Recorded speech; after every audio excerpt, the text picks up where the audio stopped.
New year కు liquor sale తో ప్రభుత్వానికి మంచి ఆదాయం వస్తుందన్నారు బార్ అండ్ రెస్టారెంట్ రాష్ట్ర అధ్యక్షులు దామోదర్ గౌడ్. అయితే నిబంధనలకు విరుద్ధంగా వైన్ షాపులు, పర్మిట్ రూములు, ఫుడ్ అమ్మకాలతో బార్ అండ్ రెస్టారెంట్లు నష్టపోతున్నాయన్నారు. వైన్ షాపులో పర్మిట్ రూములు తొలగించే ప్రభుత్వం చర్యలు తీసుకోవాలని కోరారు దామోదర్ గౌడ్. ప్రభుత్వం ఇచ్చిన హామీ ప్రకారం బెల్ట్ షాపులను వీలైనంత త్వరగా మూసివేయాలన్నారు.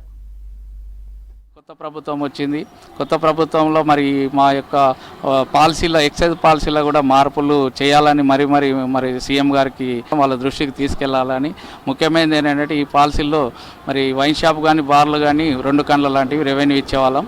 వైన్ షాప్లో కూడా ఈరోజు బెల్ట్ షాపులు బంద్ చేస్తామని చెప్పి హామీ ఇవ్వడం జరిగింది. అది ఇచ్చినా కూడా మాకు ఎలాంటి ఇబ్బందులు ఏముండవు, దానివల్ల నష్టం ఏముండదు. ఈ బార్లకు, వైన్ షాప్లకు కూడా డిస్టెన్స్ ఇవ్వమని ఒకటి చెప్పాము. ఈ బార్ల లోపల కూడా కొన్ని సమస్యలు ఉన్నాయి.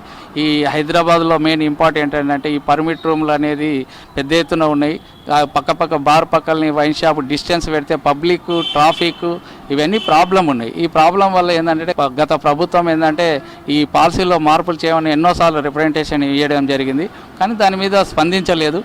బాధ ఏంటంటే ఎంతోమంది సీఎంలను కలిసినాం, కానీ తెలంగాణ తెచ్చుకున్న తర్వాత మా కేసీఆర్ అయితే మాకు అపాయింట్మెంట్ కూడా ఇవ్వలేదు. ఇప్పుడన్నా మా దృష్టికి తీసుకెళ్ళాలి. సీఎం దృష్టికి మేము ఒక ఎంప్లాయ్మెంట్ ఇస్తున్నాం, ఒక 40 మందికి జీవనోపాధి ఇస్తున్నాం. ఏ ప్రభుత్వం వచ్చే రెవెన్యూ కట్టడానికి సిద్ధంగా ఉన్నాం. కాబట్టి ఇప్పుడైనా మాకు సీఎం గారు దీని మీద మా యొక్క ఆలోచనలు, మా యొక్క సలహాలు, సూచనలు తీసుకొని ఈ పాలసీలో మార్పులు చేస్తే బాగుంటుందని మరీ తెలియజేస్తూ